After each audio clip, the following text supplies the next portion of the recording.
Eu vou explicar para você nesse vídeo quais são os tipos de amputação da falange das mãos ou de alguma das falanges das mãos que podem dar direito à indenização do INSS chamada auxílio-acidente. Lembrando que auxílio-acidente não é auxílio-doença, não é auxílio-incapacidade temporária e auxílio-acidente também não é aposentadoria por incapacidade permanente.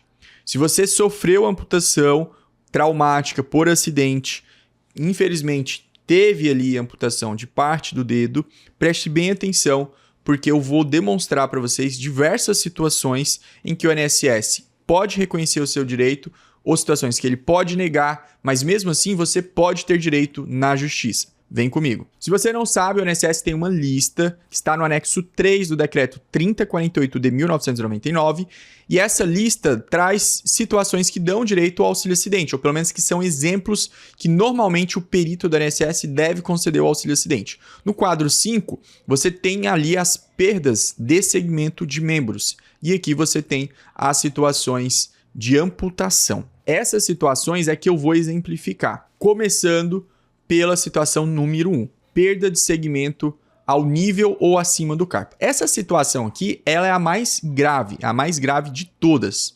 Por quê? Ela implica que a pessoa, o trabalhador, a trabalhadora, terá um acidente com amputação aqui, ó, na altura do carpo, tá? Esse aqui são os ossos carpais. Nessa imagem aqui, caso você ainda não saiba, você consegue enxergar o nome dos ossos. Ó, nós temos os ossos aqui, que é a falange proximal. Aqui são 3 falanges, tá? Falange proximal, falange medial, falange distal. Esse nome proximal é porque é a mais próxima da mão ou próxima do corpo, tá? Se você olhar para cá, ela é a mais próxima. A medial, que está no meio, e a distal, de distante. Tá? Atenção que o polegar, que é o primeiro dedo da mão, ele só tem falange proximal e distal. Veja que ele não tem a falange medial aqui. E esse aqui são os ossos metacarpais, tá? Deixa eu limpar aqui. Ó, esses aqui, ó, são os ossos metacarpais. Então, na primeira situação, perda de segmento a nível ou acima do carpo, né? É aqui, pessoal. É a situação mais triste que tem para alguns tipos de pessoas. Talvez isso aqui vai gerar direito a aposentar, porque a gente perde completamente a capacidade de uso das mãos nesse caso aqui. Beleza? Situação mais grave. Atenção para um detalhe. Se você pegar para ler aquela lista de sequelas, você vai encontrar uma nota na parte de amputação que está escrito o seguinte: para efeitos de enquadramento, a perda parcial ou parte óssea de um segmento equivale à perda do segmento. A perda parcial de partes moles sem a perda da parte óssea do segmento não é considerado para efeito de enquadramento. Esse detalhe aqui é muito importante, porque pode ser que aconteça do teu acidente ter uma amputação aqui. Essa é a falange proximal e pode ser que você ainda tenha 70% da falange proximal aqui. Ok? Mas basta você perder um pedaço dela, ó, parte, né, perda parcial, que para o INSS, segundo o que está escrito nessa nota, você tem uma amputação dela toda, tá bom? A primeira situação, já mostrei para vocês aqui, é a perda do segmento a nível acima do carpo. Situação mais grave, tão grave que talvez seria o caso de aposentar. A segunda situação é a perda de segmento do primeiro quirodactílio. Isso aqui, traduzindo para o português, se chama dedo, tá? E qual é o primeiro dedo? É o polegar. Esse aqui é o primeiro dedo, tá, pessoal? Basicamente está falando perda de segmento do primeiro dedo desde que atingida a falange proximal. Então, nós temos que ter uma amputação aqui, tá, pessoal? E lembra da nota que eu falei para vocês. Se foi aqui a metade, já é o suficiente para considerar amputação desse dedo. Então, nesse contexto aqui, nessa situação, já tem, segundo a INSS, direito ao auxílio acidente. Dr. Wilker, mas meu caso foi só a falange distal. E eu vou mostrar aqui 2 casos reais para vocês de falange distal. Um que deu certo e outro que não deu certo. E eu já vou comentar isso com vocês. Primeiro, eu vou passar aqui pelas situações que o INSS entende que tem direito. Segundo a INSS, se você teve amputação aqui só da falange distal, provavelmente você vai ser reprovado na perícia e aí você pode discutir isso na justiça. Segura aí que eu já vou te explicar por que você pode discutir isso na justiça. Terceira situação, perda de segmento de 2 dedos desde que atingida a falange proximal. Ah, Gustavo, foi aqui no dedo anelar, no dedo do meio e aqui também tá? Ah, foi aqui e aqui também. Ah, foi aqui e aqui também. Ou seja, no mínimo tem que ser uma aqui, proximal, e outra em qualquer outro lugar. Quarta situação, perda de segmento do segundo dedo, desde que atingida a falange proximal. Esse aqui é o segundo dedo, tá, pessoal? É aqui, ó, o dedo indicador. Pessoal, olha só, aqui, para o INSS, se houve amputação nessa parte aqui do dedo, já é o suficiente para o INSS conceder o direito. Veja que naquela outra situação precisava ser aqui na falange proximal e aqui. Mas qual que é a diferença da situação anterior para essa daqui? Na prática fica assim, se você tiver uma amputação da falange proximal do polegar ou do dedo indicador, para o INSS você tem direito ao auxílio acidente, ok? Se não for do dedo polegar, for, por exemplo, no dedo anelar aqui, do dedo mindinho ou desse outro dedo aqui, tá? Na verdade, o anelar é esse aqui, né, pessoal? Tô confundindo. Tá, primeiro, segundo, terceiro, quarto, quinto dedo. Se não for nesses dois dedos aqui, for num desses três aqui, você precisa de ter uma segunda amputação em um outro dedo que atinja pelo menos a falange distal. Tá dando para entender, pessoal? Comenta aí se você sofreu amputação, comenta aí qual foi o seu tipo de amputação para a gente entender. Comenta aí um pouco sobre o seu acidente, a sua história, para que todos possam entender, beleza? A quinta situação é a perda de segmento de 3 ou mais falanges, de 3 ou mais dedos. O que esse tipo de situação aqui retrata? Aqui, pessoal, eu vou passar até aqui uma linha aqui, vou fazer uma linha. Tá vendo essa linha aqui? Imagina que a serra passou bem aqui, ó. Acontece muito, né? Quem trabalha com serra circular, açougue, você tá com a mão assim, ó, com a prancha, tá segurando a prancha aqui para passar lá na serra circular e você já sabe, né? Enfim, nesse tipo de situação, veja que pegou uma falange distal aqui, outra falange distal, talvez um pouco aqui da medial e outra falange distal. É uma situação que para o INSS ele entende que você tem direito. Mas tem outras situações aqui, ó. Imagina que isso aqui é a serra, né?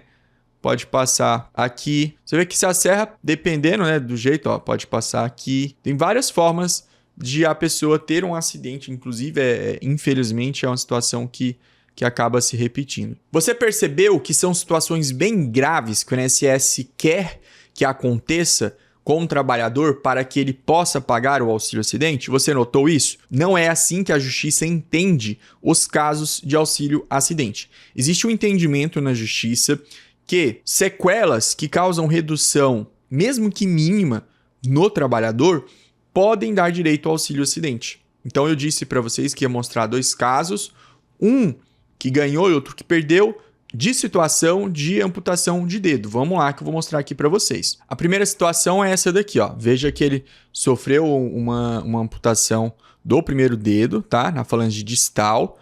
Ele não teve amputação na falange proximal, sim na distal. Vocês enxergaram aqui? A segunda situação é uma mulher, foi do dedo indicador e na falange medial. Tá vendo? Ó, aqui seria a falange distal, daqui para baixo a proximal. Então, aqui a falange proximal, aqui ela foi na distal. Nos dois casos, o perito da justiça disse que a pessoa não teve redução da capacidade para o trabalho.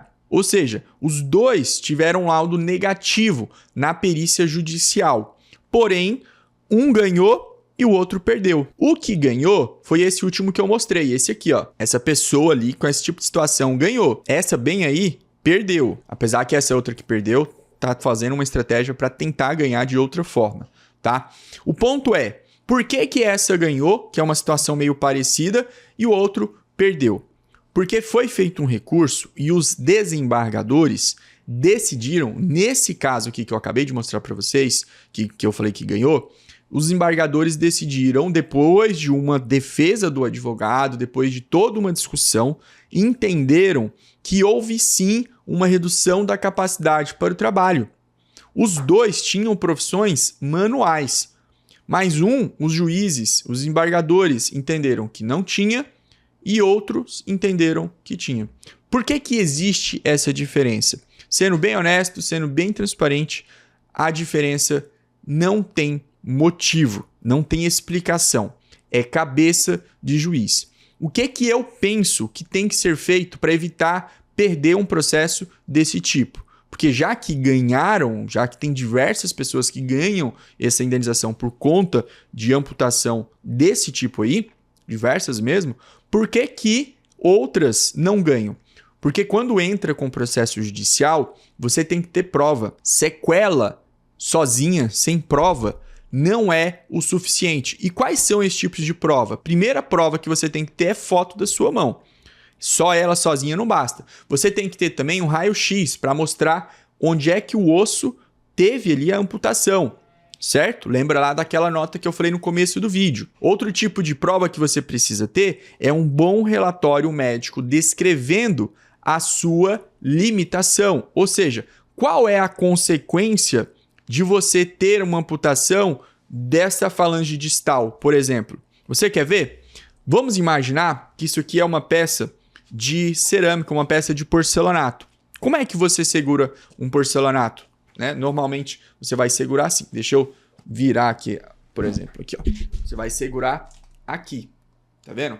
Olha só, qual é a parte do dedo? Olha só, deixa eu colocar bem aqui. Ó. Qual é a parte do dedo que está em contato? Então, se você não tem essa falange distal, você vai segurar assim. Entendeu? Você vai segurar assim. Assim. Ó. É mais difícil, ó. É mais difícil eu segurar assim do que eu seguro. Ó, até que o de baixo, ó, assim dá mais força para segurar. E a mesma coisa vale pro dedão, tá? Olha só uma coisa. Deixa eu pegar esse objeto aqui, ó. Ó, isso aqui é uma jarra, né? Mas poderia facilmente ser uma peça cilíndrica de um mecânico, alguma coisa que trabalha que tem que fazer isso aqui, ó. Tá vendo? Para quem trabalha com digitação, né? Vamos pensar aqui, quem trabalha com digitação, ó, meu teclado eu particularmente uso praticamente todos os dedos para digitar. Isso me dá agilidade. Eu preciso muito digitar na minha profissão, preciso que seja uma digitação rápida, então eu preciso de todos os dedos das minhas mãos. E aí, você vai encontrar eventualmente, ou você vai apontar para mim alguma profissão que não precisa usar todos os dedos das mãos. Ou que pelo menos não usa o dedo mindinho, não usa... Enfim. E aí comenta aí se você sabe dessa profissão que não usa o dedo das mãos. Eu até agora, todas as profissões que eu tenho analisada, sempre tem algum tipo de prejuízo na profissão da pessoa quando ela tem a amputação. É claro que para algumas profissões, essa amputação causará, na verdade, menor prejuízo e outras profissões vai ter prejuízos enormes. Imagina um pianista sem um dedo, ele vai ter muito mais prejuízo do que, por exemplo, na minha profissão. Então, assim, dependendo da profissão, você vai ter maior ou menor prejuízo, mas existindo um prejuízo, mesmo que prejuízo mínimo, você tem ou deve ter direito ao auxílio acidente. Isso aí é o que ficou decidido no STJ no tema 416.